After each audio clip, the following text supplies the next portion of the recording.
Pembeni yangu nipo na mamangu hapa.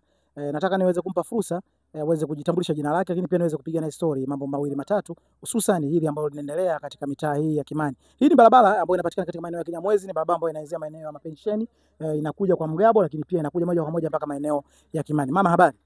Salama. Kwa majina? Naitwa Mama Shakila au Mama Shamsa. Okay. Wewe ni mkazi wa maeneo haya? Ndio. Okay. Sasa nadhani mwenyekiti wa serikali za mtaa anakwenda kwa jina la Fahadi Mlali ameweza kuleta greda kwa ajili ya kuja kurekebisha miundombinu ambayo inapatikana katika mitaa yetu au katika mitaa yenu. Je, nini rai yako kwa hiki ambacho kinafanyika katika mitaa yenu? Mimi kwanza napenda nimpongeze na kutoa shukrani zetu kwa kutujali, kututengenezea mazingira ya barabara. Ila cha msingi cha kuongezea, anavyotufanyia hivi ajaribu kutuwekea hata na vifusi. Ili tukifanya hivi mvua ikinyesha, kwa sababu barabara zenyewe kama unavyoziona hazina mitaro ya pembeni. Ukifanya hivi unaweza ukajikuta umegaramia kitu ambacho hakiwezi kudumu. Mvua zikinyesha, maji yakija yanaweka tena makorongo zinaharibika. Lakini pale atakapotuwekea na vifusi akashindilia vizuri, kidogo itakuwa afadhali. Kwa rai yako ni kwamba hii barabara asiishie hivi jinsi yeye alivyofanya, ni lazima pia kuwe na mfumo mwingine rafiki, kwa maana vifusi kwa ajili waje washindilie, angalau basi watu waweze kupita kwa usalama zaidi. Kwa maana akiacha katika mazingira kama haya bado pia barabara itakuwa bado sio rafiki, kwa maana kwamba barabara itaharibika tena maradufu. Okay, labda ni kitu gani kingine sasa ambacho labda kuwa na uwezo wa kumshauri mwenyekiti wa serikali za mtaa Kinyamwezi ambaye ni Mheshimiwa Fahadi Mlali ambaye yeye ndio mwenyekiti wenu katika mitaa yenu, nini labda kingine aweze kufanya ili asiishie tu katika miundombinu hii ambayo inafanyika katika maeneo yenu? Labda kitu gani kingine ambacho ulikuwa unatamani zaidi aweze kukifanya?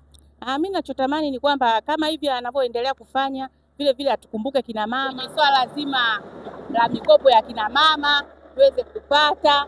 Hicho tu kwa kumshauri, na mengine mengi aendelee kutuletea maendeleo. Tuko pamoja naye. Lakini pia miongoni mwa kasumba, mimi naweza nikaita hivyo kwamba ni kasumba, mara nyingi wananchi tumekuwa ni wagumu sana kuweza kushiriki katika mikutano mbalimbali ambayo ni mikutano ambayo inafanyika katika mitaa yetu. Je, wewe ni miongoni mwa watu ambao lakini wewe unashiriki mikutano ya katika mtaa wenu?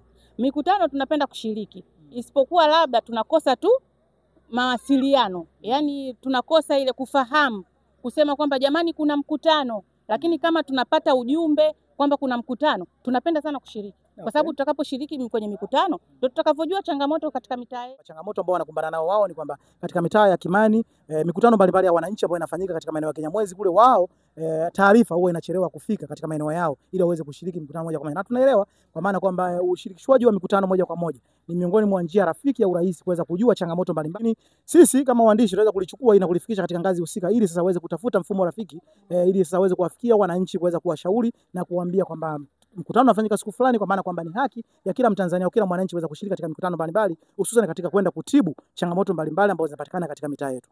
Kwa majina ni Lucas Sanga, nyuma kamera ni director by Kibindu ambaye yeye sasa ndo anakuletea muonekano huu moja kwa moja. Tuko maeneo ya Kinyamwezi. Hii ni Pugu, tupo kwa ajili sasa kuangalia maeneo mbalimbali ambayo yanarekebishwa katika mitaa yetu.